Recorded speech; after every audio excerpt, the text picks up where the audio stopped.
Greetings, fellow earthlings, and welcome to the third part of this AI-only campaign series from Medieval 2 Total War.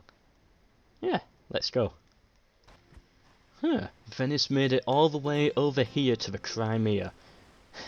that's quite a distance from to go, but they made it. Now let's check on how this crusade is going. So we've got the Hungarians making it down now, led by their king, and Venice is just outside of Cairo. Will this Venetian army be enough to take it? I think it will, because the Egyptians don't have too many defences. But here's a big problem. Egypt are at war with Hungary, so if the crusade ends in a couple of turns, Hungary will be about here. They could take some land of their own in the Middle East, or maybe they'll go back home, but they could take some land of their own. And likewise, Turkey's got to watch out, because they'll all of a sudden have a Milanese army and a Sicilian army with nothing to do. So, you know, if they're in the Turkish territory, then yeah, the Turks had best be careful, because who knows, these could actually start taking their land, and yeah, it could cause a few problems from there. Cairo is under siege, and the Hungarian army is just arriving, so even if Egypt do manage to pull all their troops in and win this battle here, destroying the Venetians, the Hungarian crusading army is just going to step in a couple of turns later and put it under siege again. So I think Egypt, either way, to either Venice or Hungary, they're going to lose Cairo. And it was to Venice, so well done to the Venetians for having a successful crusade, but now for Egypt, they've got Venetians to deal with, and Venice is bringing in reinforcements as well. Looks like they're interested in taking Alexandria and building an Egyptian colony down here. And the Hungarians, well, you know, they've got troops here as well. They're still at war with Egypt, so they could go anywhere they want to.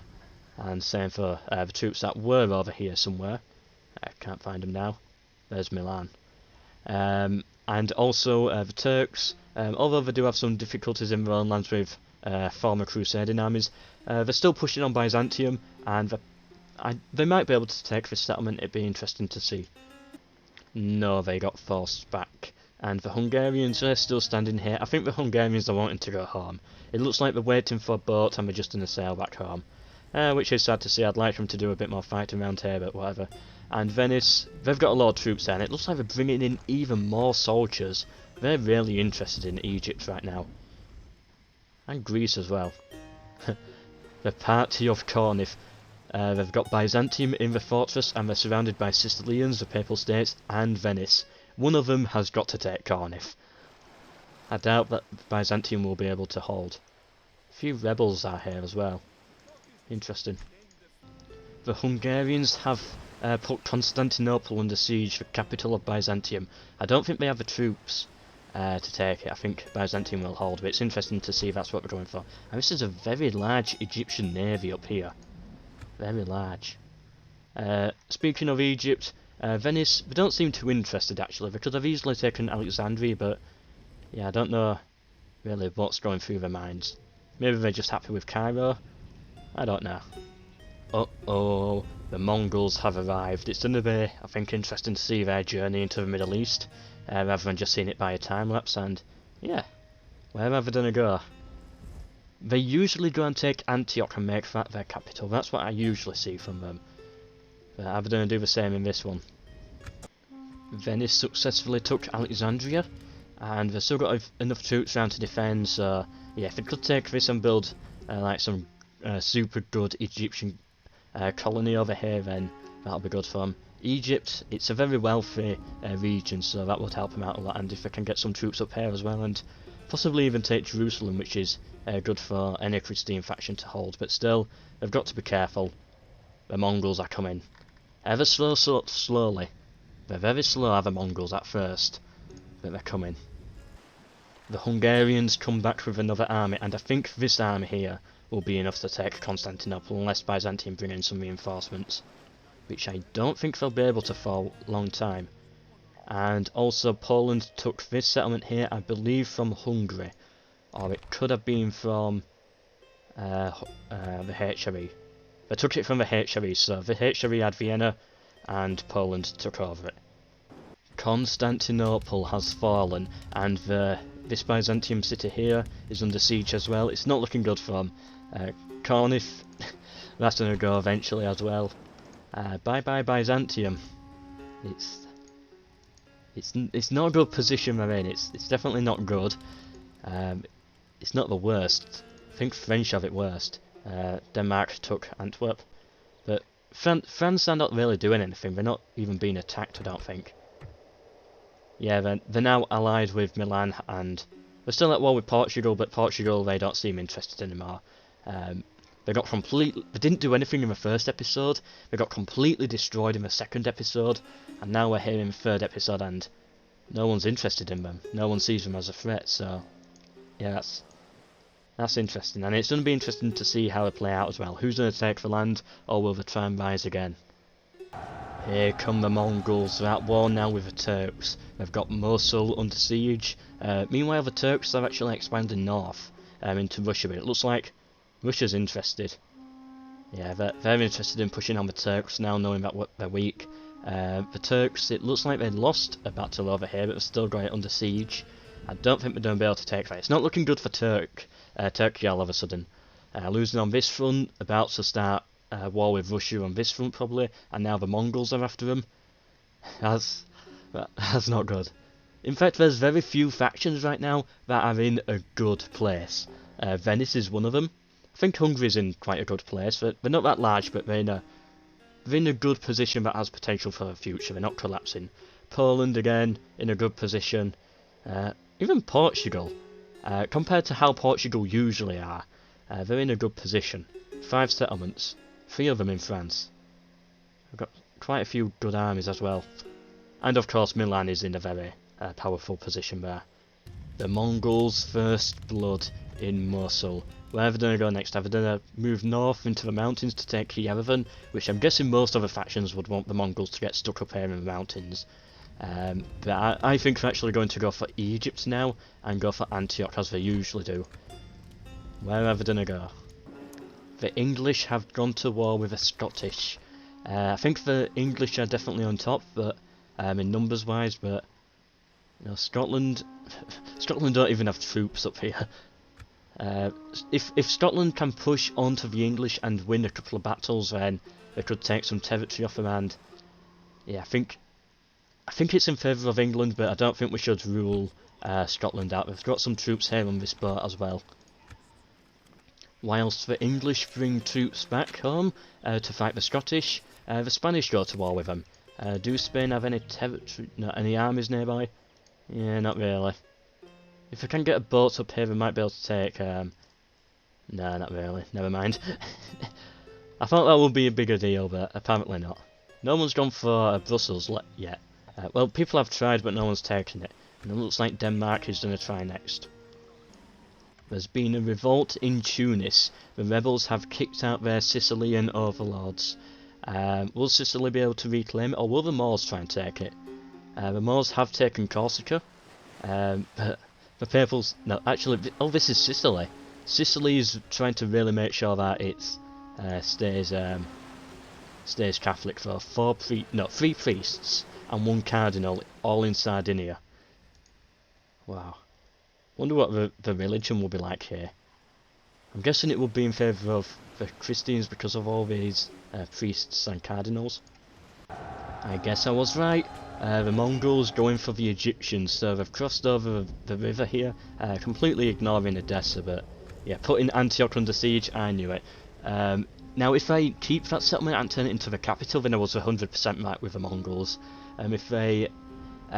But there's a chance they'll actually just raise it instead, well not raise it, just like leave it, or whatever it's called, and move further south, which is also possible as well, but either way, I was right that they would go for the Egyptians rather than the Turks. Yep, they're clearly interested in Antioch right now. Everyone's going for Antioch. Well, every Mongol anyway. The Hungarians crossed over the sea and yeah, they've taken a Byzantium settlement here, and now we've got a border with the Turks. It's going to be interesting to see how the Hungarians expand into the Middle East now. And will the borders up here be safe whilst they do it? Also, Milan and Portugal are at war, I think. Let me just quickly check this. Yeah, and they took Paris from the Portuguese. So yeah, it's going to be interesting to see them wrap around take Portugal and surround France, because we've got this settlement here as well. Yeah, Milan has a lot of potential if they can just take these Portuguese settlements, which I think they can. We've got France as a vassal, so, you know, they're done take this land eventually, I think, once they break it and go to war.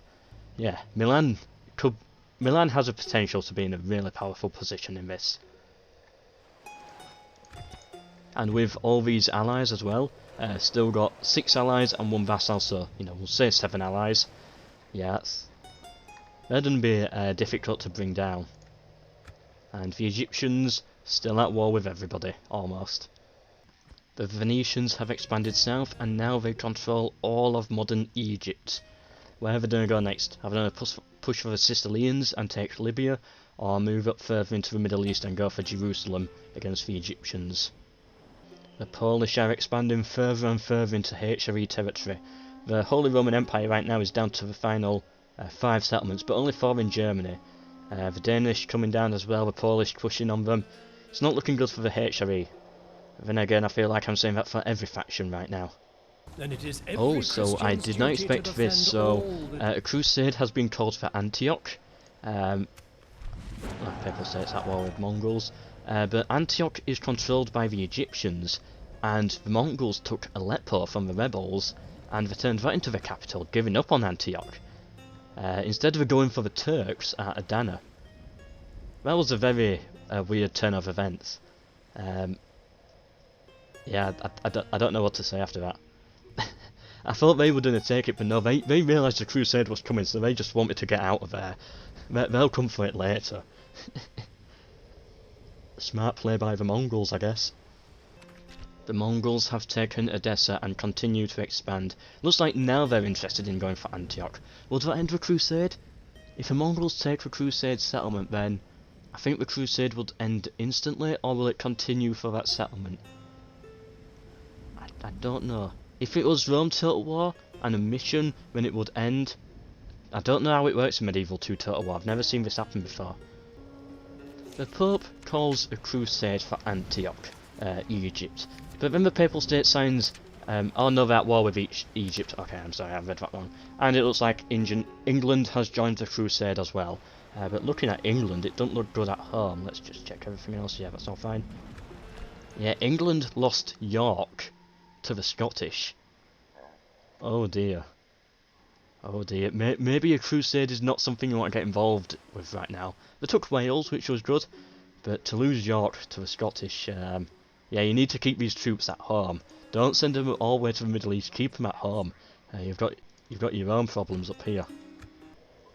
The Crusaders are here, but Milan and Hungary, they're both here with a crusading army. But the Mongols have Antioch under siege, so they can't attack it. How is the AI going to respond to this? And the Mongols took it. So the Mongols took Antioch, and has the crusade continued? Milan goes to war with the Mongols. Yet the crusade still continues, they're still going for Antioch. Oh, big mistake by the Mongols there. They've now got a full crusader army coming for them. But where did that Hungarian crusading army go? Oh, they've got such large movement that they retreated all the way over here. But even if the Mongols can hold back against Milan, they've still got Denmark and the Danish coming for them. Hungary has 2 crusading armies and then another 3 massive armies here. Don't look good for the Middle East. There's a lot of crusaders and just Hungarians in general over here. And then we've got Mongols as well, and we've got Venetians occupying all of Egypt. Probably done a push up for Jerusalem soon. All of a sudden, no one cares about Egypt anymore. Hungary, Denmark and England continue the crusade and go to war with the Mongols. Hungary are at war with the Turks, they've got a lot of troops there, so they should easily be able to expand through most of this. And France are at war with Byzantium. Meh. It's nobody versus at war with nobody, basically. And it looks like Venice will put Antioch under siege first. The Mongols, they're looking very big right now. It could collapse very quickly, and especially once the Timurids come in, it's all gonna like topple down and the Timurids are just gonna steam over them, but for now, they're looking good. And as for the crusade for Antioch, Whatever happens, we're going to have to find out in a different episode, because we're at the end of part 3. Hope you've enjoyed, hope you're enjoying the rest of the series as well, and I hope to see you in the next episode, which will be part 4. Who's going to win? What's going to happen? I don't have a clue. I've got a few ideas. There's a few factions I think have the potential to like really come back strong. Milan and Hungary are 2 factions with a lot of potential right now. It just depends if they're going to use it. And Venice as well, if they can take advantage of Egypt. Either way, hope you've enjoyed, and good.